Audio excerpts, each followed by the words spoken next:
Hi everyone, welcome to my channel once again. I am Ravikumar. ಸುಮಾರು ಜನಕ್ಕೆ ಈ volume of a ಮತ್ತು surface area of the different 3D ಆಬ್ಜೆಕ್ಟ್ನ ನೆನಪಿಟ್ಕೊಳ್ಳೋದು ತುಂಬ ಕಷ್ಟ. ಇಲ್ಲಿ ನಿಮ್ಗೊಂದು ಸಿಂಪಲ್ ಟೆಕ್ನಿಕ್ ಹೇಳ್ಕೊಡ್ತೀನಿ ಯಾವ ಥರ ನೆನಪಿಟ್ಕೊಳೋದು ಅಂತ. ಸೊ ಈ ವಿಡಿಯೋ ಇಷ್ಟ ಆಯಿತು ಅಂದರೆ ನಿಮ್ಮ ಫ್ರೆಂಡ್ ಸರ್ಕಲ್ ಶೇರ್ ಮಾಡಿ. ಮತ್ತು ನಾವು ಈ ಥರ ನೋಡಿದಾಗ ಏನಿಸುತ್ತೆ, ಸುಮಾರು ಸ್ಟೂಡೆಂಟ್ಸ್ ಹೇಳ್ತಾರೆ ಸರ್ ತುಂಬ ಕಷ್ಟ ಆಗ್ತಿದೆ ಅಂತ. ಆಗ ಯಾವ ಥರ ನೋಡೋದು ಅಂತ ನೋಡೋಣ, ಓಕೆನಾ? So welcome to my channel once again.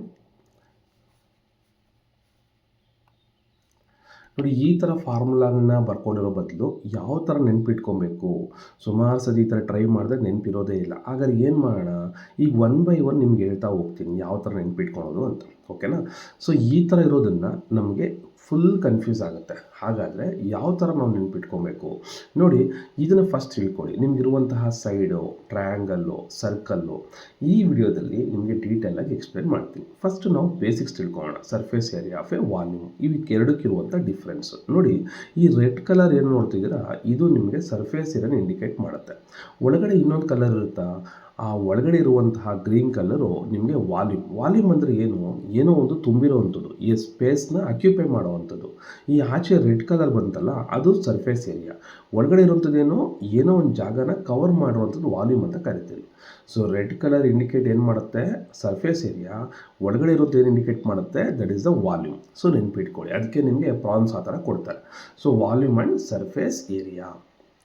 So important ಶೇಪ್ಸ್ನ ಫಸ್ಟ್ ನಾವು ನೆನ್ಪಿಟ್ಕೊಬೇಕಾದ್ರೇನಪ್ಪ ಅಂದರೆ, ಈ 4 ಶೇಪ್ ನೆನಪಿದ್ರೆ ನಿಮ್ಗೆ ಬೇರೆವೆಲ್ಲ ನೆನಪಿರುತ್ತೆ. ಸೊ ರೆಕ್ಟ್ಯಾಂಗಲು, ಸ್ಕ್ವಯರು, ಟ್ರಯಾಂಗಲ್ ಮತ್ತು ಸರ್ಕಲ್.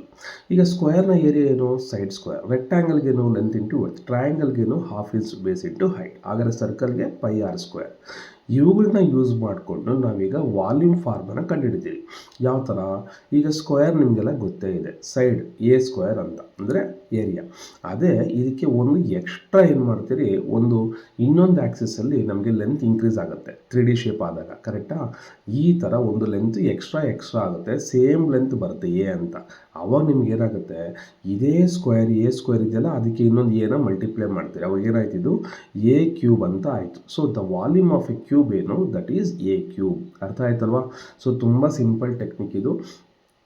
ಅದೇ ರೀತಿ ರೆಕ್ಟ್ಯಾಂಗಲ್ ಕೂಡ ನೋಡಿ, ರೆಕ್ಟ್ಯಾಂಗಲ್ಲು ಲೆಂತ್ ಇಂಟು ವಿಡ್ತ್ ಅಂತ ಇರುತ್ತೆ. ಸೊ ಇಲ್ಲೂ ಕೂಡ ಏನಾಗುತ್ತೆ, ಇನ್ನೊಂದು ಆ್ಯಕ್ಸಿಸ್ಸು, ಸೊ ವೈ ಆ್ಯಕ್ಸಿಸ್ ಮೇಲೆ ನಮಗೆ ಎಕ್ಸ್ಟ್ರಾ ರೈಸ್ ಆಗುತ್ತೆ. ಸೊ ಈ ಥರ ರೈಸ್ ಆಗುತ್ತೆ.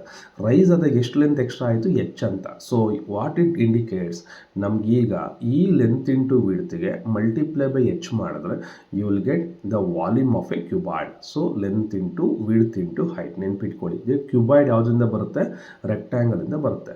ಅದೇ ರೀತಿ ಸರ್ಕಲ್ ನೋಡಿ, ಸರ್ಕಲ್ ಏನು ಕೊಡುತ್ತೆ ಅಂತ ಚೆಕ್ ಮಾಡೋಣ. ಸರ್ಕಲ್ ನಮಗೆ ಏರಿಯಾ ಗೊತ್ತು, ಪೈ ಆರ್ ಸ್ಕ್ವೇರ್ ಅಂತ. ಇದನ್ನು ನಾನೀಗ ಈ ಥರ ಇನ್ನೊಂದು ಆ್ಯಕ್ಸಿಸ್ ರೈಸ್ ಮಾಡ್ತೀನಿ.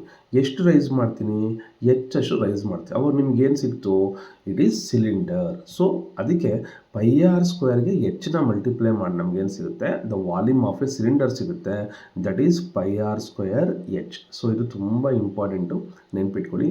Volume of cylinder pi R square H. ಯಾಕೆ ಎಚ್ ಬಂತು ಗೊತ್ತಾಯ್ತಾ?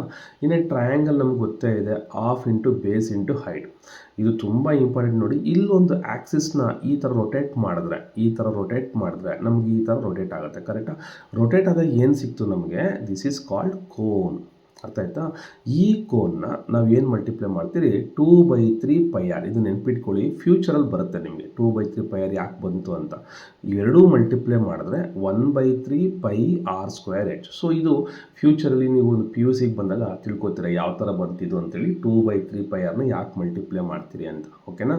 ಅದೇ ರೀತಿ ಸೆಮಿ ಸರ್ಕಲ್ ಅಂದ್ರೇನು, ಸರ್ಕಲಲ್ಲಿ ಅರ್ಧ. ಆ ಪೈ ಆರ್ ಸ್ಕ್ವೇರ್ಗೆ ಅರ್ಧ ಅಂದರೆ ಡಿವೈಡೆಡ್ ಬೈ 2 ಮಾಡಿದ್ರೆ ಸಾಕು, ನಿಮಗೆ ಏರಿಯಾ ಆಫ್ ಸೆಮಿ ಸರ್ಕಲ್. ಹಾಗಾದರೆ ಈ ಏರಿಯಾ ಆಫ್ ಸೆಮಿ ಸರ್ಕಲ್ಗೆ ನಾವು ಇದನ್ನು ವಾಲ್ಯೂಮ್ ಮಾಡಬೇಕು. ಇನ್ನೊಂದು ಆ್ಯಕ್ಸಿಸ್ಸು, ಇದನ್ನೇನು ಮಾಡ್ತೀರಿ, ಈ ಥರ ನಾವು ರೊಟೇಟ್ ಮಾಡ್ತೀರಿ. ರೊಟೇಟ್ ಮಾಡಿದಾಗ ಏನು ಎಕ್ಸ್ಟ್ರಾ ಆಯಿತು, ಸ್ಪಿಯರ್ ಬಂತು. So this is the volume of a sphere. ಏನು ಮಲ್ಟಿಪ್ಲೈ ಮಾಡಬೇಕು, 8r/3. ಇಲ್ಲೂ ಕೂಡ ಅಷ್ಟೇ, ಇದು ಯಾಕೆ ಅಂತ ನಾನು ಫ್ಯೂಚರಲ್ಲಿ ಹೇಳ್ತೀನಿ ಯಾಕೆ ಮಲ್ಟಿಪ್ಲೈ ಮಾಡಿದೆ ಅಂತ. So 4πr³ 4/3 pi R cube. So ಯಾಕೆ, this you will understand in the future. 4/3 pi R cube. So 4/3 pi R cube, it is the volume of sphere. So volume of sphere ಆದರೆ, hemisphere ಅಂದರೆ ಎಷ್ಟು, ಈ ಸ್ಪಿಯರಲ್ಲಿ ಅರ್ಧ, half ಅಂದರೆ hemisphere, ಅದಕ್ಕೆ divided by 2 ಮಾಡ್ತೀರಿ, 2/3 pi R cube. So ನೋಡ್ಕೊಳ್ಳಿ, volume of a cube, cuboid, cylinder, ಇವೆಲ್ಲನೂ ನಿಮಗೆ ಅರ್ಥ ಆಯಿತು. ಈಗ ನಾವು ನೆಕ್ಸ್ಟ್ ಏನು ಮಾಡೋಣ, ಸರ್ಫೇಸ್ ಏರಿಯಾಗೆ ಹೋಗೋಣ.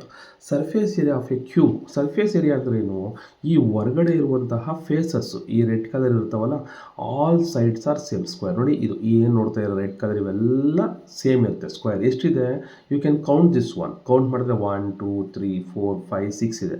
ಎಷ್ಟು, ಟೋಟಲ್ 6. ಅದಕ್ಕೆ ಪ್ರತಿಯೊಂದ್ರದ್ದು ಏರಿಯಾ ಎಷ್ಟು, ಎ ಸ್ಕ್ವೇರ್. ಆ ಥರದ್ದು ಎಷ್ಟಿದಾವೆ ಟೋಟಲ್ಲು 6 ಇದ್ದಾವೆ. ಅದಕ್ಕೆ ಏನು ಮಾಡ್ತೀವಿ, ಟೋಟಲ್ ಸರ್ಫೇಸ್ ಏರಿಯಾ ಎಷ್ಟಾಯಿತು, 6 times of side square. So 6 A square. ಇದು ನೆನ್ಪಿಟ್ಕೊಳ್ಳಿ. ಟೋಟಲ್ ಸರ್ಫೇಸ್ ಏರಿಯಾಗೆ ಎಷ್ಟಾಯಿತು, 6 ಎ ಸ್ಕ್ವೇರ್ ಆಗುತ್ತೆ.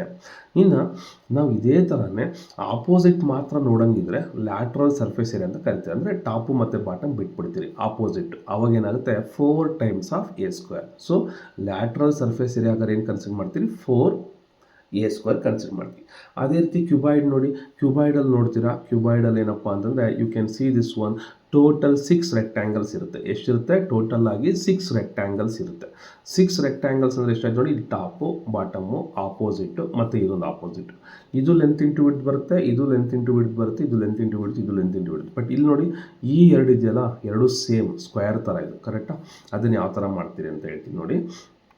ಸೊ ಈಗ ಈ ಟಾಪು ಮತ್ತು ಬಾಟಮು, ಈ ಆಪೋಸಿಟ್ ಮತ್ತು ಈ ಆಪೋಸಿಟ್, ಟೋಟಲ್ ಸರ್ಫೇಸ್ ಏರಿಯಾಗೆ ಎಷ್ಟಾಯಿತು, 2 times of L into H. ಇಲ್ಲಿ ನೋಡ್ತಿರಲ್ಲ, 2 times of L into H, 2 times of W into H, W into H, 2 times of L into W, 2 times of L into W. ಅದಕ್ಕೆ ನಿಮಗೆ ಇಲ್ಲಿ ಬರುವಂಥದ್ದು ಏನಪ್ಪ ಅಂದರೆ 2 common ತೆಗೆದುಬಿಟ್ಟು L H, W H ಮತ್ತು L W. So this is what the total surface area of the cuboid. Total surface area of the ಕ್ಯೂಬಾಯ್ಡ್ಗೆ ಈ ಥರ ಫಾರ್ಮುಲಾ ಯೂಸ್ ಮಾಡ್ತೀವಿ. ಓಕೆನಾ? ಸೊ ಇನ್ನು ನೆಕ್ಸ್ಟ್ ಒಂದು ನೋಡೋಣ, ಲ್ಯಾಟ್ರಲ್ ಸರ್ಫೇಸ್ ಏರಿಯಾ ಅಂತ ಅಂದರೆ ನೀವು ಟಾಪು ಮತ್ತು ಬಾಟಮ್ ತೆಗೆದುಬಿಡ್ತೀರಾ. ಆವಾಗ ಲ್ಯಾಟ್ರಲ್ ಸರ್ಫೇಸ್ ಏರಿಯಾ ಬಂದು 2 ಇಂಟು ಎಲ್ ಎಚ್ ಮತ್ತು 2 into W H. So 2 common ತೆಗಿತೀರಿ, 2 ಕಾಮನ್ ತೆಗೆದಾಗ ನಮಗೆ ಎಲ್ ಎಚ್ ಮತ್ತು ಡಬ್ಲ್ಯೂ ಎಚ್ ಬರುತ್ತೆ. ಅದೇ ರೀತಿ ಸಿಲಿಂಡರ್ ನೋಡೋಣ. ಸೊ ಸಿಲಿಂಡರಲ್ಲಿ ಟಾಪ್ ಬಾಟಮು ಮತ್ತು ಇದು. ಸೊ ಸಿಲಿಂಡರ್ ಏನು ನೋಡ್ತಾ ಇದ್ದೀರಾ, ಇದೊಂದು ಸಿಲಿಂಡರು, ಇದು ಒಂದು ಸಿಲಿಂಡರ್ ಆಯಿತು. ಟಾಪ್ ಒಂದು ಸರ್ಕಲ್ ಬರುತ್ತೆ, ಬಾಟಮ್ ಒಂದು ಸರ್ಕಲ್ ಬರುತ್ತೆ, ಕರೆಕ್ಟಾ? ಸೊ ಈ ಥರ ಬಂದಾಗ ನಾವೇನು ಮಾಡ್ತೀರಿ, ಇದೊಂದು ಪೈ ಆರ್ ಸ್ಕ್ವೇರ್ ಏರಿಯಾ, ಇದೊಂದು ಪೈ ಆರ್ ಸ್ಕ್ವೇರ್, ಇದು ಸಿಲಿಂಡರ್. ಓಕೆನಾ? ಸೊ ಹಾಗಾದ್ರೆ ನಾವೆಲ್ಲ ಆ್ಯಡ್ ಮಾಡ್ತೀರಿ. ಏನು ಆ್ಯಡ್ ಮಾಡ್ತೀರಿ, ನೀವು ನೋಡ್ಬೋದು.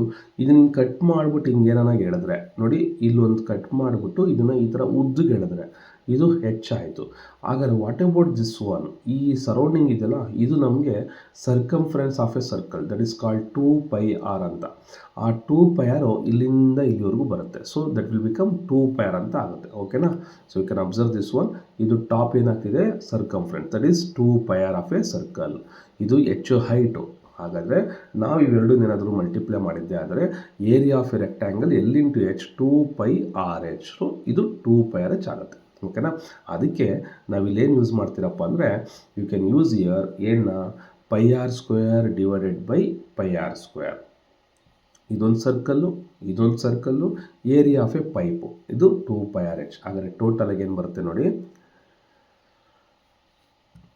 ಸೊ ಟೋಟಲಾಗಿ total surface area of a cylinder ಬಂದ್ಬಿಟ್ಟು you will get this one, pi R square plus pi R square plus 2 pi r h ಬರುತ್ತೆ. ಸೊ ಇದೊಂದು 2 ಪೈ ಆರ್ ಎಚ್ಚು, ಇದೊಂದು ಪೈ ಆರ್ ಸ್ಕ್ವೇರು, ಇದೊಂದು pi R square.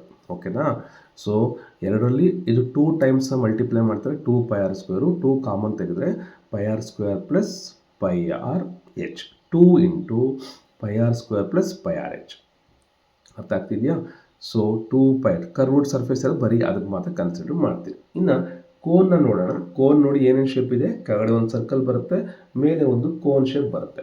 ಇದು pi R square ನಮಗೆ ಗೊತ್ತಿದೆ, already ನಾವು ನೋಡಿದ್ರಿ ಈ ಕೋನ್ ಶೇಪ್ದು ಏನು ವ್ಯಾಲ್ಯೂ ಬರುತ್ತೆ ಅಂತೇಳಿ, ಕರೆಕ್ಟಾ? ಸೊ ಅದು ಪೈ ಆರ್ ಎಲ್. ನೋಡಿ ಇದು ಪೈ ಆರ್ ಎಲ್. ಸೊ ಇದು pi r l plus pi R square. So total surface area ಎಷ್ಟಾಯಿತು, pi r l plus pi R square. This is a ಕೋನ್ದು ಟೋಟಲ್ ಸರ್ಫೇಸ್ ಏರಿಯಾ. ಓಕೆನಾ?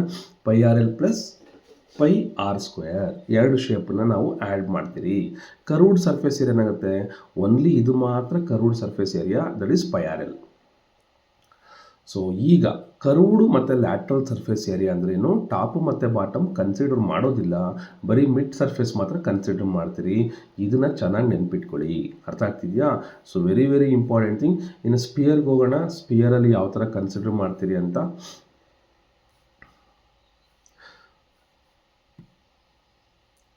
So total surface area ಅಂದ್ರೇನು, ಹೊರಗಡೆ ನೋಟ ಯಾವ ಥರ ಕಾಣಿಸುತ್ತೆ, 4 times of pi R square. ಇನ್ನು ಹೆಮಿಸ್ಪಿಯರ್ ಅಂದರೆ ನಿಮಗೆ ಗೊತ್ತು.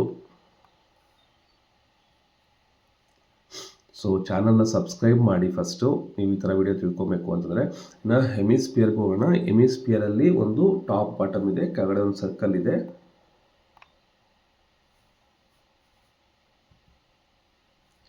ಹೆಮಿಸ್ಪಿಯರಲ್ಲಿ ಕೆಳಗಡೆ ಒಂದು ಸರ್ಕಲ್ಲು, ಮೇಲೆ ಒಂದು ನಿಮಗೆ ಅರ್ಧ ಸ್ಪಿಯರ್. ಸೊ ಅದಕ್ಕೆ ಅರ್ಧ ಸ್ಪಿಯರ್ಗೆ 2 ಪೈ ಆರ್ ಸ್ಕ್ವೇರ್, ಇಲ್ಲಿ pi R square. So total surface area of ಹೆಮಿಸ್ಪಿಯರ್ಗೆ pi R square plus 2 pi R square ಅಂತ ಬರುತ್ತೆ. ಟೋಟಲಾಗಿ 3 ಪೈ ಆರ್ ಸ್ಕ್ವೇರ್ ಆಗುತ್ತೆ. So this is what the surface area. Curved surface ನಾವು ಬಾಟಮ್ ಕನ್ಸಿಡರ್ ಮಾಡೋದಿಲ್ಲ, only 2 pi R square ಮಾತ್ರ ಬರುತ್ತೆ. ಓಕೆನಾ. ಸೊ ಇಷ್ಟು ನಿಮಗೆ ಟೋಟಲ್ ಸರ್ಫೇಸ್ ಏರಿಯಾ ಮತ್ತು ವಾಲ್ಯೂಮ್ ಬಗ್ಗೆ ಇರುವಂತಹ ಐಡಿಯಾ. ತುಂಬ ಸಿಂಪಲ್ ಟೆಕ್ನಿಕ್ ಅಂತ ಅನಿಸುತ್ತೆ. ನಿಮಗೂ ಇಷ್ಟ ಆಯಿತು ಅಂದರೆ ಈ ವಿಡಿಯೋನ ಲೈಕ್ ಮಾಡಿ ಮತ್ತು ನಿಮ್ಮ ಫ್ರೆಂಡ್ ಸರ್ಕಲ್ ಕೂಡ ಶೇರ್ ಮಾಡಿ. ಕಂಪ್ಲೀಟ್ ಫಾರ್ಮುಲಾ ಒಂದು ವಿಡಿಯೋದಲ್ಲಿದೆ, ಇದೊಂದು ನೋಡಿದ್ರೆ ಸಾಕು, ನಿಮಗೆ 100 ಆಗುತ್ತೆ. ಓಕೆನಾ. So thank you. ಈ ವ್ಯೂಸನ್ನು ನೀವು ಕೊಟ್ಟರೆ ನೆಕ್ಸ್ಟ್ ವಿಡಿಯೋ ನಿಮಗೆ ಬರುತ್ತೆ. Thank you very much.